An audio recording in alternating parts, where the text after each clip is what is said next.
উজ্জীবিত হয়, তবুও আমার নবীর প্রশংসা করে শেষ করা যাবে। আল্লাহ রাব্বুল আলামিন নিজে যেখানে বলেছেন রাফা'না লাকা যিকরাক, কি বলেছেন? আমি আপনার জিকিরকে, আমি আপনার স্মরণকে, আমি আপনার লকবকে, আমি আপনার শান মানকে বুলন্দ করেছি, বড় করেছি, বাড়িয়ে দিয়েছি। বলেন সুবহানাল্লাহ। সমগ্র জগতে কোনো দোয়া, কোনো তাসবিহ, কোনো প্রকার কোনো বিষয় খুঁজে পাওয়া যায় নাই যেই জায়গাতে একমাত্র আল্লাহ পাকের একার ব্যাপার রয়েছে। সর্ব জায়গাতেই হাবিবে কিবরিয়া, দো জাহানের বাদশা সরওয়ারে কায়নাত আমার নবী পাকের সহচর্যিতা আছে। যেখানে আল্লাহ সেখানেই রাসূল। তবে নবী নবী নবী নবী নবীর সাথে অন্য কোন নবীর তুলনা হবে না। নবীর সাথে কোন সৃষ্টির তুলনা হবে না। নবীর সাথে স্রষ্টারও কোনো তুলনা হবে না। স্রষ্টা স্রষ্টা, নবী নবী। স্রষ্টা হলো সৃষ্টি করনেওয়ালা, নবী হলেন বন্টন করনেওয়ালা। সুবহানাল্লাহ বলেন। যাই হোক, আমরা যত হাদিস, কোরআন, যত বয়ান, যত তাফসীর, যত মুহাদ্দিস, মুফাসসির, মুফতি যাই করি, কোনো কিছুরই মূল্য নাই যদি অন্তরে নবী আর নবীর প্রেম না থাকে। যদি অন্তরে কি না থাকে? নবী আর নবীর প্রেম না থাকে।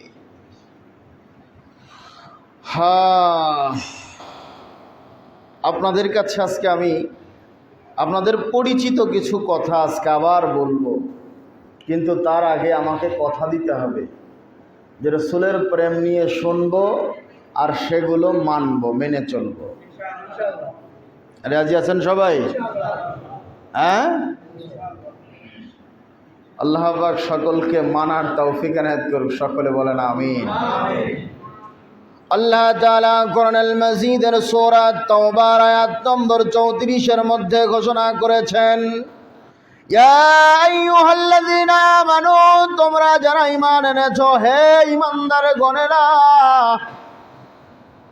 তোমরা যারা ঈমান এনেছো, ইন্না কাসীরাম মিনাল আহবার ওয়ার রুহবান লিয়াকুলুনা আমওয়ালান নাস বিল বাতিলি ওয়া ইয়াসুদ্দুনা আন সাবিলিল্লাহ। আল্লাহ পাক বললেন, ইয়া আইয়ুহাল্লাযীনা আমানু, হে ঈমানদার গণেরা। আল্লাহ ডেকে বলছেন, হে ঈমানদার গণেরা। এখানে বলেন নাই শুধু দুনিয়ার মানুষেরা, অনেক জায়গা আল্লাহ বলেছেন ইয়া আইয়ুহান নাস, হে মানব সকল, হে মানব সম্প্রদায়, তোমরা শোনো। কিন্তু আল্লাহ পাক এখানে শুধু মানুষ বলেন নাই, আল্লাহ বলেছেন তোমরা যারা ঈমান এনেছো, তোমরা হে ঈমানদার গণেরা। ইন্না কাসীরান, নিশ্চয়ই অধিকাংশ, মিন হতে মধ্যে, আহবার আহলে কিতাবদের মধ্যে। কাদের মধ্যে? খুব গভীর মনোযোগ দিয়ে শুনবেন। কাসীরাম মিনাল আহবার ওয়ার রুহবান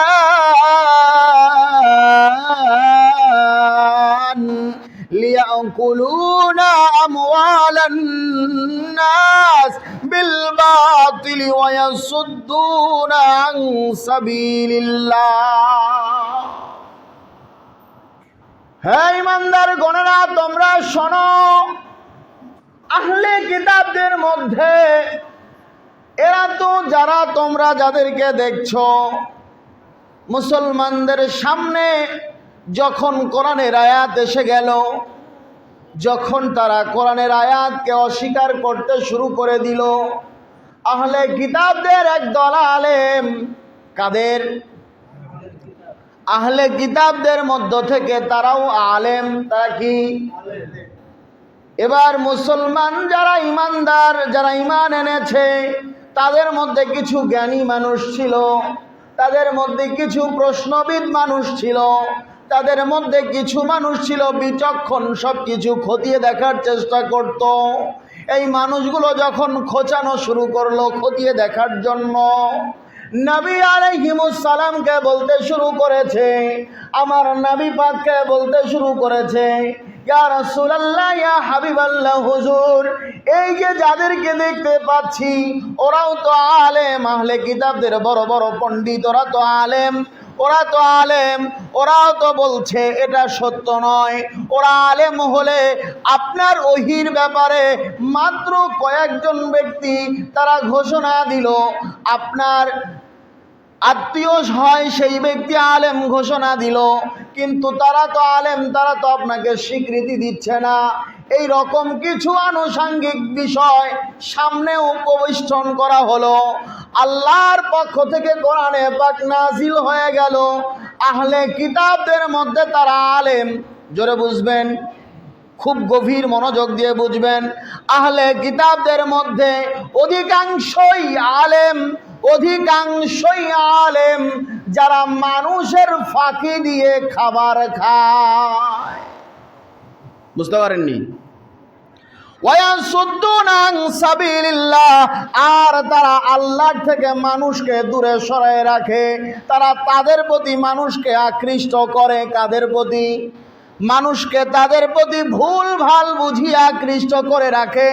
আল্লাহ থেকে, আল্লাহর দিন থেকে মানুষকে দূরে সরায় রাখে। আর এটাই হলো তাদের পুঁজি। আর এই পুঁজিবাদ ব্যবসায়ী তারা করে। এরপরে বলল কি রকম? তারা বলে তোমরা তোমাদের সম্পদ থেকে আমাদেরকে দাও, তারা বলে সম্পদ থেকে আমাদেরকে দাও, অথচ আল্লাহর বিধান হলো ওয়াল্লাযীনা ইয়াকনুজুনা আয-যাহাবা, এই সম্পদ, তোমাদের মধ্যে যে সম্পদ আছে, তোমাদের রূপা আছে, সোনা আছে, যা কিছু আছে, এই সমস্ত কিছুর একটা যাকাত আছে। কি আছে? জোরে বলেন, কি আছে? এই যাকাতটা কি ইমাম সাহেবের প্রাপ্য? জোরে বলেন, জোরে বলেন। আলেমদের, মৌলানাদের, মাদ্রাসার, মসজিদের, বুঝিয়েন কিন্তু যাকাত কি মসজিদের প্রাপ্য? আমি গত বছর আমার মসজিদের মুসল্লিদেরকে বলতে শুনেছি, পেঁয়াজ কালেকশন করার পরে তার একজন ব্যক্তির সাথে আমার কথা হলো, যাকাত নিয়ে কথা হচ্ছিল। বললাম ফসলেরও তো যাকাত হয়। ওই মানুষটা ঠাস করে বলে দিল, হুজুর, আমি এবছর আমার বাড়ির থেকে মেপে যাকাতের পরিমাণেরটাই মসজিদে দিয়ে দিয়েছি, আর প্রত্যেক বছর এই যাকাতের জন্য যা আসে আমার মনে হয় বেশি মসজিদে দিয়ে দেই। মসজিদ কি যাকাত ফিতরা খায় নাকি? জোরে বলবেন, মসজিদ যাকাত ফিতরা খায়? মুসল্লিরা সাবধান। আল্লাহ পাক কোরআনুল মাজিদের মধ্যে ঘোষণা দিলেন, আল্লাযীনা ইয়াকনুযুনাল যাহাবা ওয়াল ফিদ্দাতা ওয়া লা ইউনফিকুনাহা ফী সাবিলিল্লাহ ফাবাশশিরহুম বিআযাবিন আলীম। তোমাদের মধ্যে যারা সম্পদ, রূপা, সোনা, টাকা পয়সা গচ্ছিত করে রাখো, মুষ্টিবদ্ধ করে রাখো, শুনো, রেখে দাও তোমাদের জন্য সুসংবাদ, ফাবাশশিরহুম বিআযাবিন আলীম, তোমাদের জন্য আযাবের, যন্ত্রণাদায়ক আযাবের সুসংবাদ। নাউজুবিল্লাহ বলেন। তাহলে বোঝা যায় অর্থশালী হবার পর যাকাত যদি পরিপূর্ণ আদায় না করা যায়, যে ব্যক্তি যাকাতটা আদায় করবে না, যাকাত দেবে না, গরিবের হক বুঝে দেবে না, তার জন্য সুসংবাদ কি? যন্ত্রণাদায়ক আযাব, যন্ত্রণাদায়ক আযাব। আপনারা শুনতে পাচ্ছেন না আমার কথা? তাহলে আল্লাহর সুসংবাদটা কি? যারা যাকাত সঠিকভাবে দেবে না তাদের জন্য আল্লাহর পক্ষ থেকে সুসংবাদ কি? জোরে বলেন, মুখস্থ করেন, কি? যন্ত্রণাদায়ক আযাব। শুধু আযাব না, যন্ত্রণাদায়ক আযাব।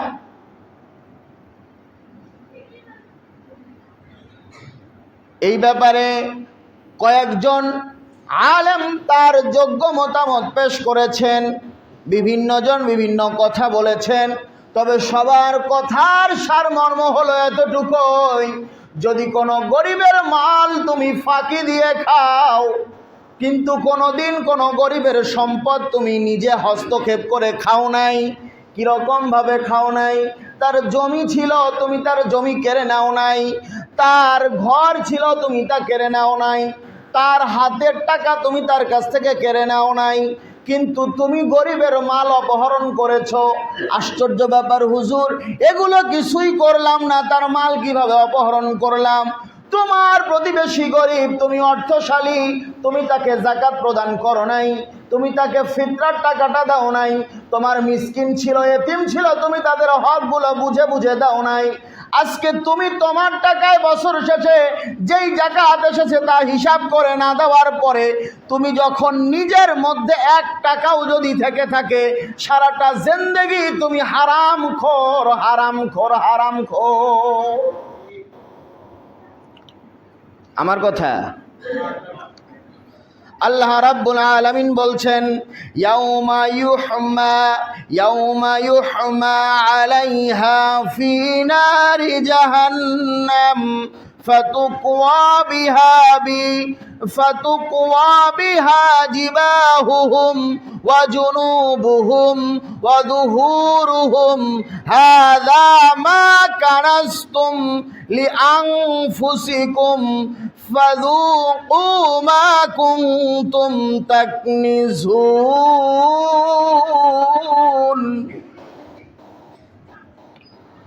আল্লাহ রাব্বুল আলামিন বললেন, তোমাদের ওই সোনা, তোমাদের ওই রূপা কাল কিয়ামতের ময়দানে জাহান্নামের আগুনে উত্তপ্ত করা হবে। কি করা হবে? জোরে বলেন, কি করা হবে? জাহান্নামের আগুনে ওই সোনা, ওই রূপা, ওই সম্পদকে উত্তপ্ত করা হবে। উত্তপ্ত করার পর ওই সম্পদের সিলমোহর তোমার কপাল দেশে লাগিয়ে দেওয়া হবে। মানুষগুলো চিৎকার দিয়ে জিজ্ঞাসা করবে, ফেরেশতারা আমাদের এই শাস্তি কেন দিচ্ছ? তখন তারা বলবে, এই নাও তোমার সম্পদ।